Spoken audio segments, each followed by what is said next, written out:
انشاءاللہ کبھی بھی فقر و فاقہ اور قرضوں کی نوبت نہیں آئے گی۔ اگر ابھی ہے تو وہ بہت جلد ٹھل جائے گی، سارے فقر و فاقہ ختم ہو جائے گا، اللہ تعالیٰ راستے کھول دے گا، اور آپ کے اگر قرض ہیں ابھی تو قرض بھی انشاءاللہ اتارنے کے لیے اللہ تعالیٰ ذریعہ بہت جلد، تو کیا ہر سال انشاءاللہ عمرے کی سعادت حاصل ہوگی۔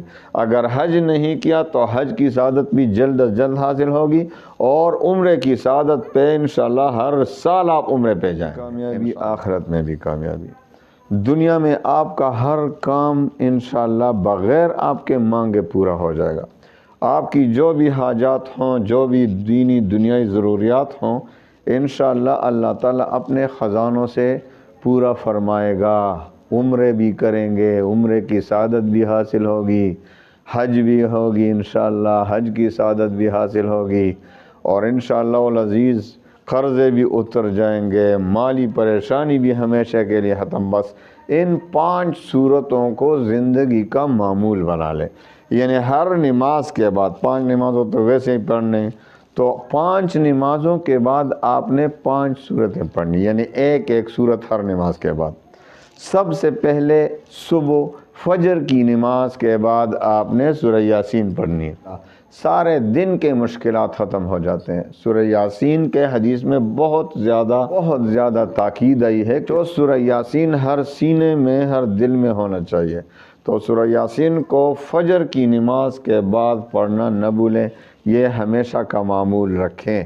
انشاءاللہ پوری زندگی، پورا دن آپ کا خوشیوں والا دن ہوگا، آپ کو جو بھی مشکلات آنے والے ہیں انشاءاللہ ٹل جائیں گے، آپ پر جو مشکلات آئے ہیں وہ بھی انشاءاللہ دور ہو جائیں گے۔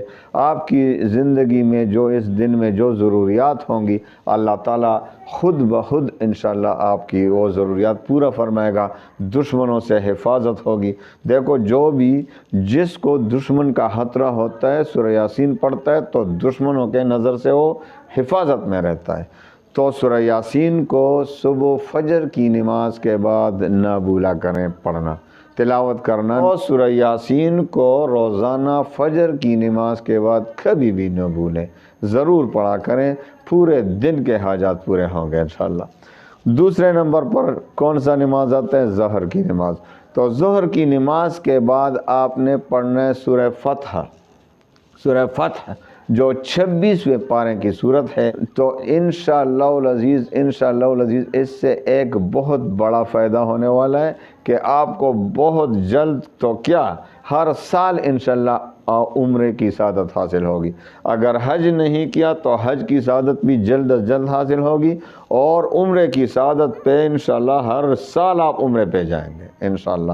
جو معمول میں رکھیں کہ ظہر کی نماز کے بعد پابندگی کے ساتھ آپ نے پڑھنا ہے۔ اور دوسری بات یہ کہ اس میں فتوحات کا ذکر ہے۔ حضور پاک صلی اللہ علیہ وسلم کو عمرے سے منع کیا تھا، تو اللہ تعالیٰ نے فتوحات نازل فرمائی، تو سورہ فتح کا نام ہی فتح ہے، تو جو بھی اس کو پڑھے گا تو انشاءاللہ فتح نصیب ہوگی، زندگی کے ہر میدان میں فتح، کاروبار میں فتح، دشمنوں کے خلاف فتح، شیاطین کے خلاف فتح، جادوگروں کے خلاف فتح، مالی پریشانی کے خلاف فتح، قرضوں کے خلاف فتح، آپ کو زندگی کے ہر موڑ میں فتح حاصل ہوگی۔ آپ جدھر بھی جاتے ہیں آپ کو انشاءاللہ کامیابی ہی کامیابیاں ملیں گی۔ تو سورہ فتح کو اپنی زندگی کا معمول بنا لیں ظہر کی نماز کے بعد، انشاءاللہ بہت جلد آپ کو اس کے فائدے حاصل ہوں گے۔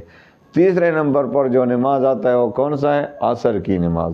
عصر کی نماز کے بعد سورہ نبأ عما یتساءلون، 30ویں پارے کی پہلی صورت، 30ویں پارے کی جو شروع کی صورت ہے عما یتساءلون، اس کو آپ عصر کی نماز کے بعد پڑھا کریں۔ اس سے آپ کو تقوی حاصل ہوگا، اور انشاءاللہ العزیز بلڈ پریشر اور شوگر کی بیماری سے نجات ملے گا، اور اگر ابھی نہیں ہے الحمدللہ تو آپ کو نہیں ہوگا انشاءاللہ۔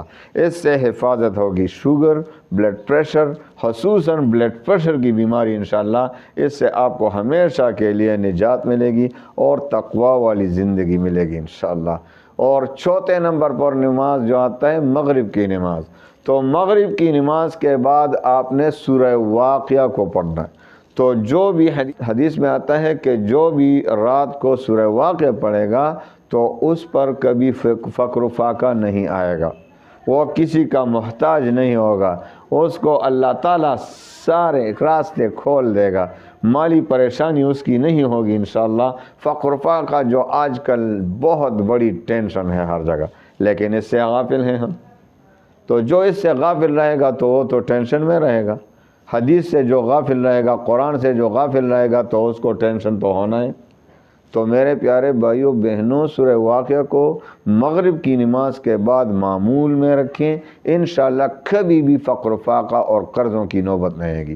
اگر ابھی ہے تو وہ بہت جلد ٹھل جائے گی، سارے فقر و فاقہ ختم ہو جائے گا، اللہ تعالیٰ راستے کھول دے گا، اور آپ کے اگر قرض ہیں ابھی تو قرض بھی انشاءاللہ اتارنے کے لیے اللہ تعالیٰ ذریعہ بنا دے گا آپ کے لیے، کیونکہ حدیث ہے، کیونکہ نبی کریم صلی اللہ علیہ وسلم کا فرمان ہے، کسی اور کا نہیں۔ حضور پاک صلی اللہ علیہ وسلم نے فرمایا کہ فقر و فاقہ سے نجات ہوگی، فقر و فاقہ نہیں ہوگا انشاءاللہ جو رات کو سورہ واقعہ پڑھتا ہے۔ تو معمول میں رکھیں، روزانہ بالکل قضا اس میں ناغہ نہ کریں، اور مغرب کی نماز ثواب کی نیت سے پڑھیں، دونوں حاصل، ثواب بھی حاصل ہوگا اور فقر و فاقہ سے نجات، قرضوں سے نجات بھی ملے گا انشاءاللہ۔ 5ویں نمبر پر جو نماز آتا ہے وہ عشاء کی نماز ہے۔ 5 نمازیں تو فرض ہیں، تو عشاء کی نماز کے بعد سورہ تبارک الذی، سورۃ الملک پڑھا کریں، کیونکہ اس کے حدیث میں بہت تاکید آئی ہے کہ حضور پاک صلی اللہ علیہ وسلم تب تک نہ سوتے تھے جب تک تبارک الذی سورت نہ پڑھتے۔ بعض روایات میں اس کے ساتھ الف لام میم سجدہ بھی ہے جو 21ویں پارے میں ہے، تو اس کو بھی اگر پڑھیں تو یہ دونوں صورتیں جو ہیں خاص طور پر آخرت میں نجات پانے والی ہیں، نجات دینے والی صورتیں ہیں۔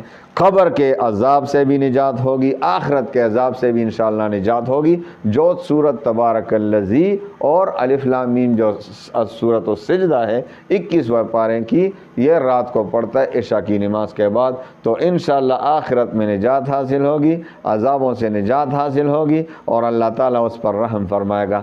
تو ان 6 صورتوں کو اپنی زندگی کا معمول بنا رہے ہیں، اور اپنی کامیابی کا تماشا خود دیکھیں، انشاءاللہ زندگی میں کامیابی حاصل ہوگی، ناکامی جاتی رہے گی، پریشانیوں کی جگہ خوشیاں آئیں گی، اطمینان آئے گا، سکون آئے گا، اور انشاءاللہ العزیز قرضوں کے لیے بہت جلد بندوبست ہو جائے گا، آپ قرضوں سے بھی خلاصی آپ کو نصیب ہوگی، آزادی نصیب ہوگی، اور ہر ٹینشن، ہر پریشانی سے آپ محفوظ رہیں گے انشاءاللہ العزیز۔ اس پر عمل آج سے شروع کریں، ابھی جو بھی نماز کا وقت آتا ہے اس کے بعد جو بھی میں نے صورت بتا دی اس کو ضرور پڑھنا ہے۔